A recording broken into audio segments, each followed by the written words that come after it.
En las grandes llanuras del norte, el invierno no avisa. Llega de repente y se lo lleva todo de quienes no están preparados.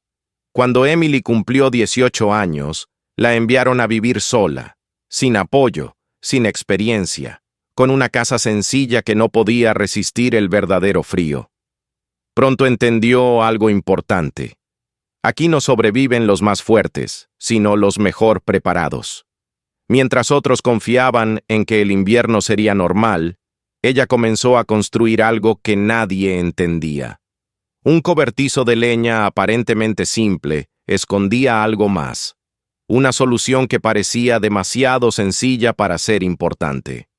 Nadie la tomó en serio, hasta que llegó la tormenta más fría en muchos años. Cuando la temperatura se desplomó y las casas dejaron de conservar el calor, quedó claro que los métodos habituales ya no funcionaban. Y fue entonces cuando su refugio oculto se convirtió en la única oportunidad de sobrevivir, no solo para ella. En las grandes llanuras del norte, el invierno nunca se anunciaba con suavidad ni con señales claras que permitieran prepararse sin prisa. No había una transición lenta ni un descenso gradual de la temperatura que diera tiempo a adaptarse. Todo cambiaba en cuestión de horas. El cielo, que por la mañana podía parecer amplio y silencioso, se volvía de repente pesado, uniforme, de un gris que parecía aplastar el horizonte. El viento comenzaba a moverse con una fuerza constante, sin pausas, sin dirección fija, y con él llegaba un frío que no se limitaba a rozar la piel, sino que penetraba, debilitaba, y si se subestimaba, destruía. En aquel lugar no existían barreras naturales que ofrecieran protección. La tierra se extendía abierta, sin árboles densos ni elevaciones suficientes para romper la fuerza del viento. Todo quedaba expuesto. El frío no encontraba obstáculos, avanzaba libremente. Se acumulaba en cada rincón y se filtraba por cualquier abertura, por pequeña que fuera. El aire mismo parecía endurecerse, volverse más pesado, más difícil de respirar. La nieve no caía suavemente desde el cielo, sino que era arrastrada por el viento, desplazándose en líneas horizontales que borraban cualquier referencia visual. A pocos metros de distancia, todo podía desaparecer en una masa blanca y móvil. Para quienes nunca habían vivido allí, el frío era una incomodidad, algo que se soportaba durante un tiempo limitado antes de regresar a un espacio cálido. Pero en las llanuras del norte, el frío no era una molestia pasajera. Era una fuerza constante, capaz de debilitar a una persona en minutos, de hacerle perder la orientación incluso en trayectos cortos, de convertir un simple desplazamiento en una situación peligrosa. No era necesario estar lejos para perderse. Bastaba con no ver el punto de partida, con no distinguir el camino de regreso. Había quienes conocían este comportamiento del invierno, quienes lo habían observado durante años, quienes sabían reconocer las señales. Sin embargo, el conocimiento no siempre se traducía en preparación. Muchos confiaban en que la próxima temporada sería menos severa, en que el clima permitiría cierta indulgencia, en que lo habitual sería suficiente una vez más. Y, en algunas ocasiones lo era, pero no siempre. Y cuando no lo era, el margen de error desaparecía. En ese lugar, la diferencia entre una temporada difícil y una temporada fatal no estaba en la intensidad del frío, sino en lo que se había hecho antes de que llegara. Emily Hayes llegó a esas tierras sin elección real. El día en que cumplió 18 años, marcó un cambio abrupto en su vida, no como una celebración, sino como una separación. Fue enviada lejos con la expectativa de que aprendiera a sostenerse por sí misma, sin apoyo, sin acompañamiento. No hubo preparación previa ni una transición gradual, solo un punto de partida y la responsabilidad de continuar desde allí. El terreno que recibió era modesto, ubicado en el límite de un asentamiento disperso, donde las casas estaban separadas por grandes extensiones de tierra. La estructura que encontró en el lugar no era más que una construcción básica, levantada con materiales simples y sin el cuidado necesario para resistir condiciones extremas. El techo presentaba filtraciones. Las paredes tenían pequeñas aberturas por donde el viento podía entrar sin dificultad, y el interior carecía de cualquier sistema eficiente para conservar el calor. Los recursos con los que contaba eran escasos. Algunas herramientas desgastadas por el uso, un pequeño suministro de alimentos y la posibilidad de utilizar la tierra si aprendía a hacerlo. No había margen para el desperdicio. Cada decisión tenía consecuencias directas. Durante las primeras semanas, su atención se centró en comprender el espacio en el que se encontraba. Caminó el terreno, observó la dirección del viento, identificó las zonas más expuestas y las más resguardadas, aunque estas últimas eran escasas. Revisó la estructura del edificio, detectó sus debilidades, intentó corregir algunas de ellas con los materiales disponibles, aunque pronto comprendió que esas soluciones eran temporales. La vida cotidiana se convirtió en una secuencia de tareas necesarias para sostenerse un día más. Recolectar leña, asegurar el alimento, reforzar lo que pudiera del refugio, todo requería esfuerzo físico constante. El tiempo no se medía en días, sino en la cantidad de recursos disponibles y en cuánto podían durar. Los errores no tardaron en aparecer. La distribución de los suministros no siempre era adecuada. Algunas decisiones se basaban en suposiciones que luego demostraban ser incorrectas. Aprendió rápidamente que lo que parecía suficiente en condiciones normales dejaba de serlo cuando el entorno cambiaba. Con la llegada del frío, incluso antes de que el invierno se estableciera por completo, comenzaron a manifestarse las limitaciones del lugar. El viento encontraba cada abertura. El calor se escapaba sin resistencia, y mantener una temperatura estable dentro de la casa resultaba cada vez más difícil.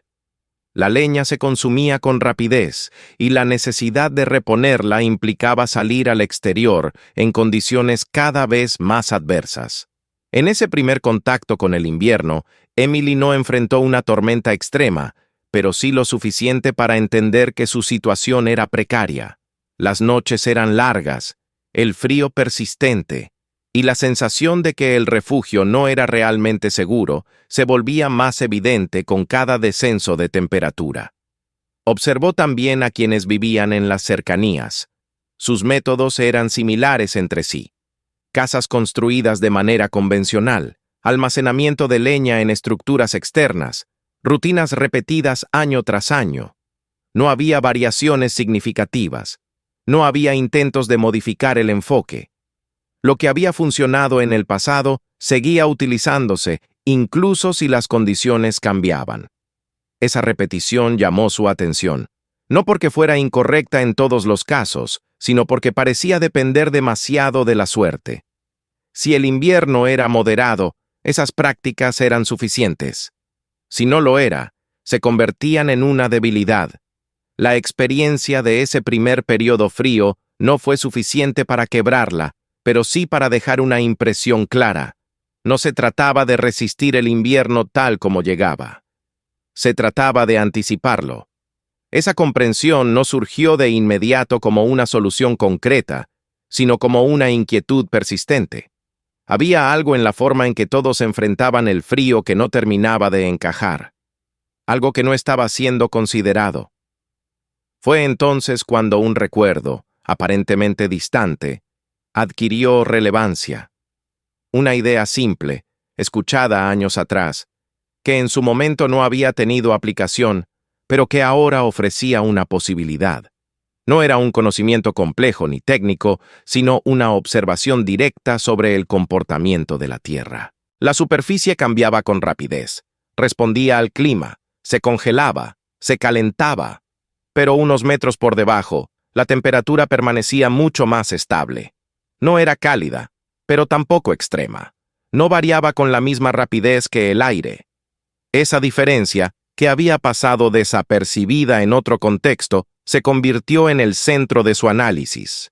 Si el aire era inestable, y la superficie vulnerable, entonces la respuesta no estaba en reforzar únicamente lo que estaba expuesto, sino en utilizar lo que permanecía constante. Durante días, esa idea tomó forma, no como una solución completa desde el principio, sino como una dirección. Pensó en cómo sería un espacio bajo tierra, en cómo podría construirse con los recursos disponibles, en cómo protegerlo y hacerlo accesible sin que quedara expuesto. No se trataba de crear algo complejo. De hecho, su mayor ventaja estaba en la simplicidad. Cuanto más directo fuera el diseño, más probable sería que funcionara. La decisión no llegó como un impulso, sino como una conclusión inevitable. Continuar como hasta entonces implicaba repetir las mismas condiciones y aceptar los mismos riesgos. Cambiar el enfoque implicaba esfuerzo, tiempo y trabajo adicional, pero ofrecía una posibilidad distinta. Al final, no fue una cuestión de elección entre comodidad y dificultad. Fue una elección entre dependencia y control. Emily decidió construir. Y con esa decisión, el curso de lo que vendría después quedó definido, incluso antes de que el primer trozo de tierra fuera removido. La decisión de construir no fue un momento de entusiasmo repentino ni una resolución impulsiva nacida del miedo. Fue el resultado de una observación lenta, de una comprensión que se había formado a partir de la experiencia y de la necesidad. Cuando Emily Hayes terminó de darle forma a esa idea, el siguiente paso no era pensar más, sino comenzar. Eligió el lugar con cuidado. No demasiado lejos de la casa, para no depender de largos desplazamientos en condiciones adversas, pero tampoco pegado a ella, evitando que cualquier debilidad estructural afectara a ambos espacios al mismo tiempo. Observó el terreno durante varios días, notando cómo el viento se desplazaba, cómo la nieve tendía a acumularse en ciertas zonas, cómo el suelo se comportaba tras la lluvia. Buscaba un punto donde el terreno fuera lo suficientemente estable y donde el agua no se acumulara con facilidad. Cuando finalmente se decidió, comenzó a cavar. Los primeros golpes de la pala no ofrecieron resistencia significativa, pero esa facilidad duró poco. A medida que descendía, la tierra cambiaba. Se volvía más compacta, más densa, más difícil de remover. Cada capa requería más esfuerzo que la anterior. No había maquinaria, no había ayuda, no había alternativa. El progreso dependía únicamente de su capacidad para continuar. El trabajo era lento. Cada jornada comenzaba temprano, antes de que el calor del día volviera el esfuerzo aún más pesado, y continuaba hasta que la luz dejaba de ser suficiente. La fatiga se acumulaba, los músculos se tensaban, las manos se resentían con el uso constante de las herramientas. En una de esas jornadas, el mango de la pala se astilló al golpear una capa particularmente dura. La reparación fue improvisada, suficiente para seguir adelante, pero no para facilitar el trabajo. Aún así, el avance continuaba. No se trataba solo de excavar un hueco en la tierra, sino de darle forma, de mantener proporciones que hicieran posible el uso del espacio. No podía ser demasiado estrecho, pero tampoco tan amplio que resultara imposible de sostener. No podía ser superficial, porque perdería el beneficio térmico, ni demasiado profundo, porque el esfuerzo superaría los recursos disponibles. Día tras día, la tierra removida se acumulaba a un lado y el espacio comenzaba a definirse. La forma ya no era una idea, sino un volumen concreto, medible, tangible. Cuando alcanzó la profundidad que había considerado adecuada, el trabajo cambió de naturaleza. Ya no se trataba de cavar, sino de construir. Las paredes de tierra, por sí solas, no eran suficientes. Con el tiempo, podrían ceder, deformarse o permitir la entrada de humedad. Necesitaban ser reforzadas. Para ello, Emily comenzó a recolectar piedras del entorno. No eran abundantes ni estaban perfectamente formadas, pero había suficientes para cumplir su propósito. Las seleccionaba por su tamaño y forma, buscando aquellas que pudieran encajar unas con otras con mayor estabilidad. El proceso era lento y repetitivo. Transportar las piedras, colocarlas, ajustarlas, asegurar que cada una contribuyera a la solidez del conjunto. No utilizaba materiales elaborados, solo tierra, arcilla y ceniza como mezcla para sellar los espacios. No era una técnica sofisticada, pero era suficiente. Lo importante no era la perfección, sino la continuidad. Con el paso de los días, las paredes dejaron de ser simples superficies de tierra y comenzaron a adquirir una estructura definida. La sensación dentro del espacio cambió. Ya no era un agujero en el suelo, sino una cámara. El siguiente desafío era el techo. Necesitaba algo que soportara el peso de la tierra superior sin ceder, que distribuyera la carga de manera uniforme y que, al mismo tiempo, permitiera mantener la integridad del espacio. Para ello, recurrió a la madera. Seleccionó troncos rectos, los preparó lo mejor que pudo con las herramientas disponibles y los colocó de forma paralela, apoyándolos sobre las paredes reforzadas. Cada pieza debía encajar con precisión suficiente para evitar huecos innecesarios. No había margen para errores importantes. Si el techo fallaba, todo el trabajo anterior se perdería. Cuando la estructura de madera estuvo en su lugar, añadió una capa de tierra sobre ella. Esa capa no solo cubría la construcción, sino que actuaba como aislamiento. La tierra, compactada, protegía el interior de las variaciones extremas de temperatura, reduciendo la influencia directa del viento y del frío exterior. Sin embargo, el proyecto no terminaba allí. Sobre esa superficie construyó una estructura visible, un pequeño cobertizo para leña. Su diseño era simple, casi rudimentario. 4 paredes, un techo inclinado, una puerta orientada hacia el lado más accesible. No había nada en él que llamara la atención. De hecho, su simplicidad era intencional. El acceso a la cámara subterránea no estaba en la casa, ni en un lugar evidente. Estaba oculto en el suelo del cobertizo, bajo una sección del piso que podía levantarse. Encima de esa sección, la primera fila de leña se apilaba de manera que el acceso desaparecía por completo a la vista. Quien no supiera que estaba allí, no lo encontraría. El interior de la cámara comenzó a transformarse en un espacio utilizable. No bastaba con tener una estructura. Debía estar preparada para cumplir su función. Emily organizó los recursos de forma metódica. Alimentos que pudieran conservarse durante largos periodos, recipientes con agua, fuentes de luz como lámparas y velas, materiales que pudieran generar calor de forma controlada. Cada objeto tenía un propósito claro. No había elementos innecesarios. Todo lo que se colocaba dentro respondía a una necesidad concreta. El control del aire era otro aspecto fundamental. Un espacio cerrado, incluso bien construido, podía convertirse en una trampa si no se garantizaba la ventilación. Para resolverlo, instaló conductos simples que conectaban la cámara con el exterior. No eran grandes ni complejos, pero permitían la circulación suficiente para mantener el aire respirable. Antes de considerar el trabajo terminado, probó el espacio. Encendió una fuente de luz. Generó calor.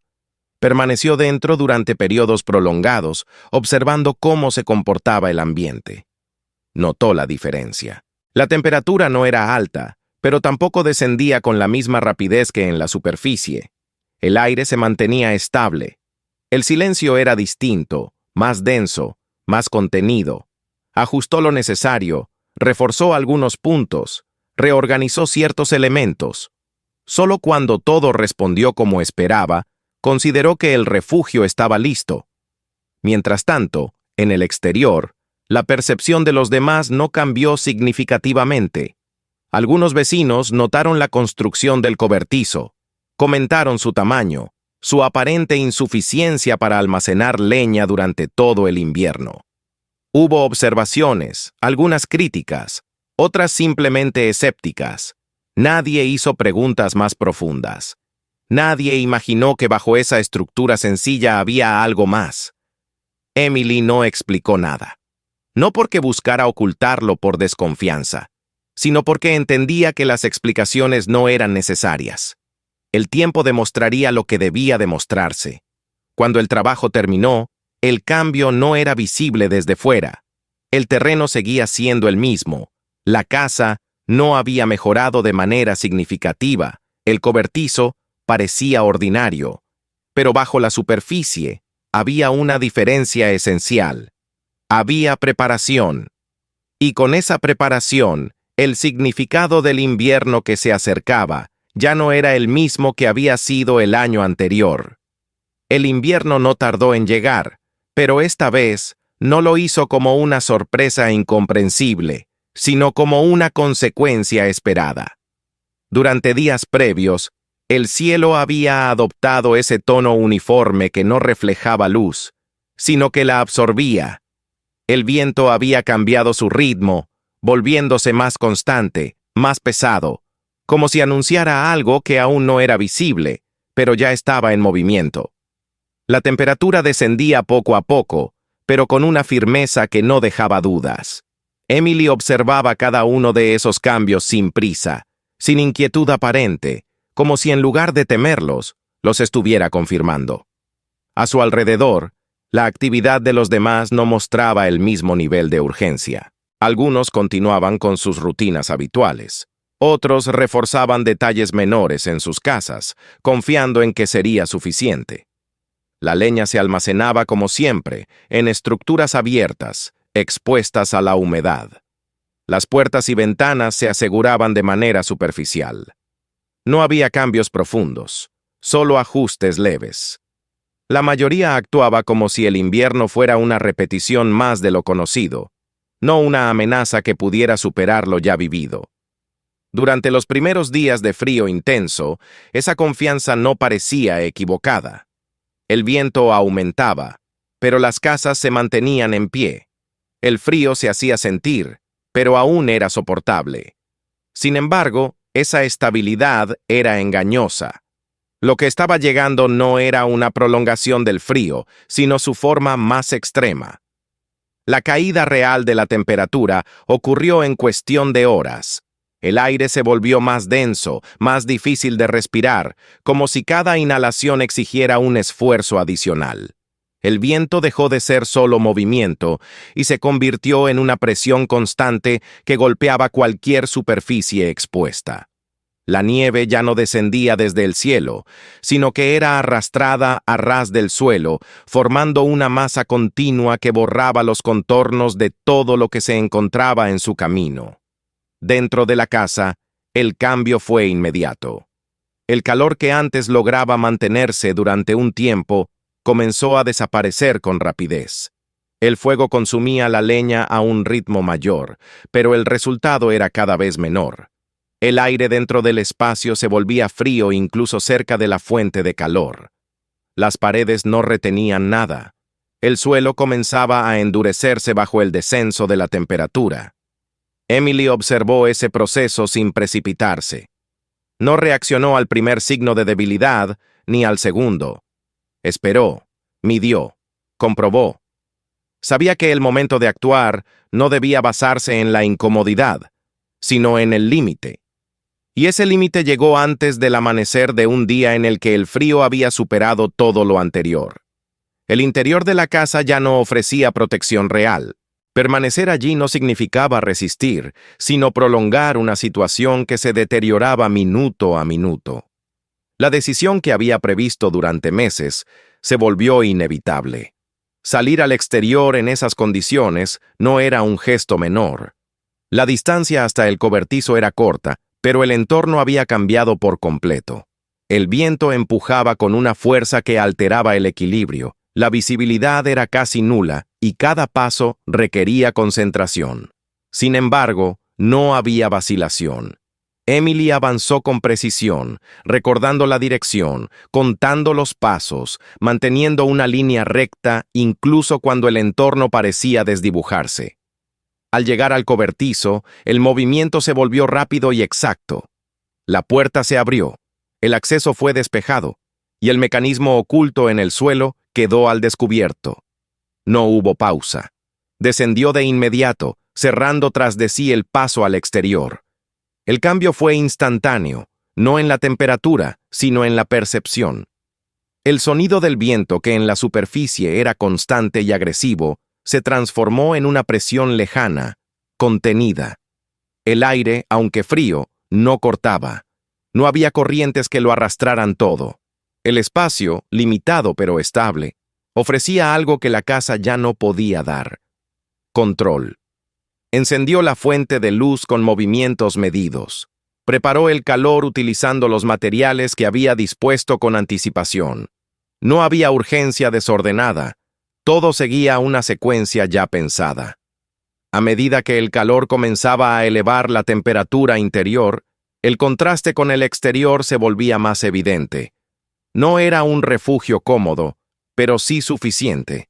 El tiempo dentro de la cámara no se medía de la misma forma que afuera.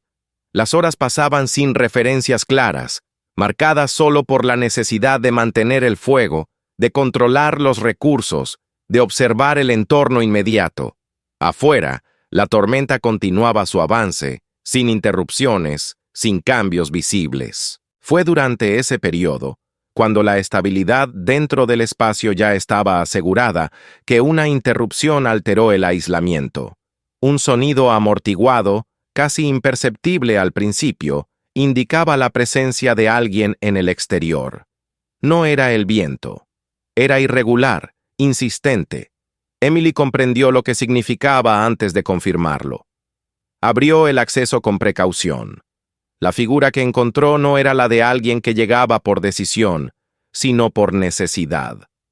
Lucas Gray apenas podía mantenerse en pie. El frío había reducido sus movimientos, su respiración era irregular y su capacidad de reaccionar estaba disminuida.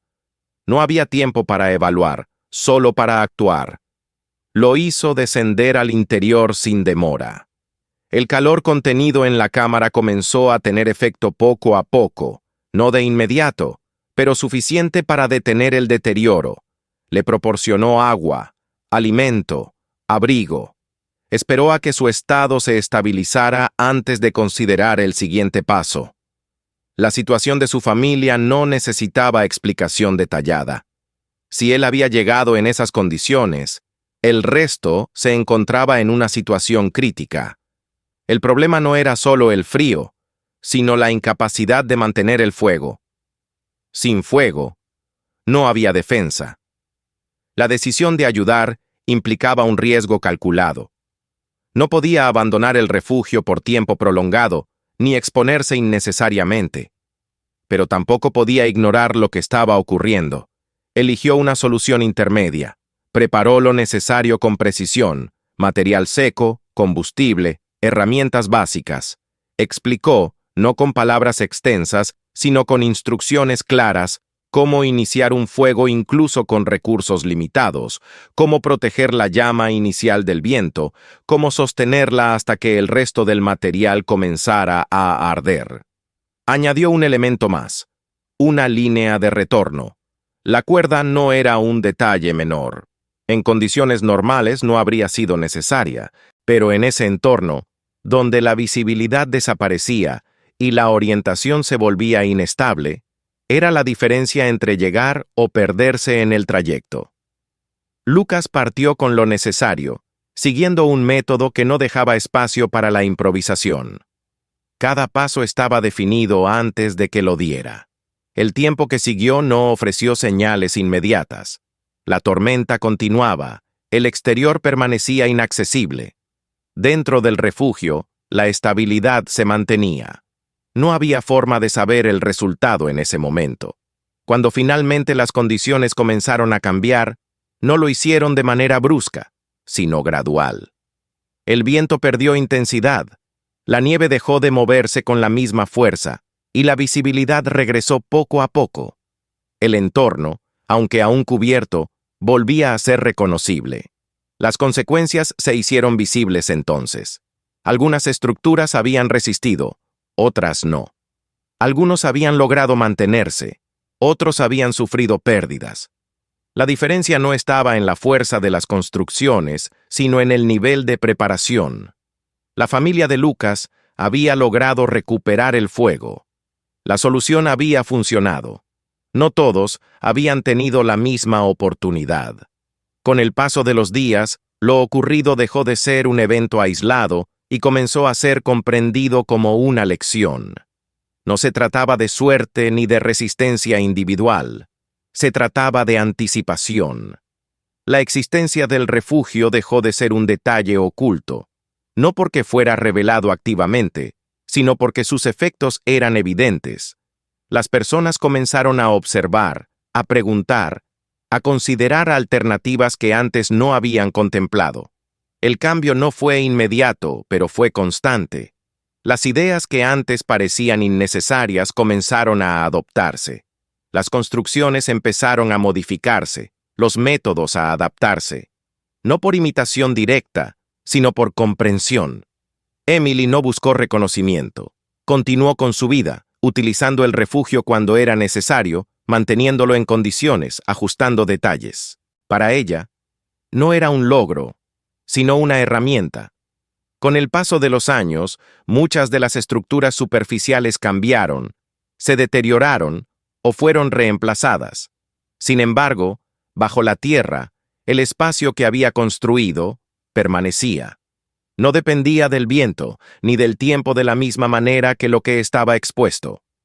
Quienes lo encontraron tiempo después no siempre sabían quién lo había hecho, pero podían ver la lógica en su diseño, la precisión en su ejecución, la intención en cada detalle. No había monumentos, ni nombres grabados, ni relatos que aseguraran su memoria. Solo había algo que funcionaba.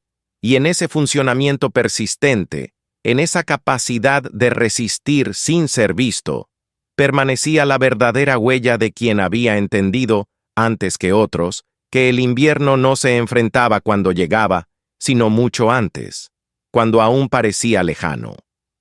Si te gustó esta historia, asegúrate de apoyar el canal. Suscríbete ahora mismo para no perderte nuevas historias sorprendentes sobre personas que lograron cambiar su destino y descubrir oportunidades increíbles donde otros solo veían dificultades. Dale like a este video, así ayudas a que más personas puedan ver esta historia. Y si realmente te conmovió, compártelo con tus amigos o envíaselo a alguien que quizás necesite un poco de esperanza e inspiración. Y no olvides ver otras historias en el canal. Hay muchos relatos increíbles que pueden sorprenderte no menos que este. Tal vez la próxima historia sea aún más inesperada. Gracias por ver. Nos vemos en el próximo video.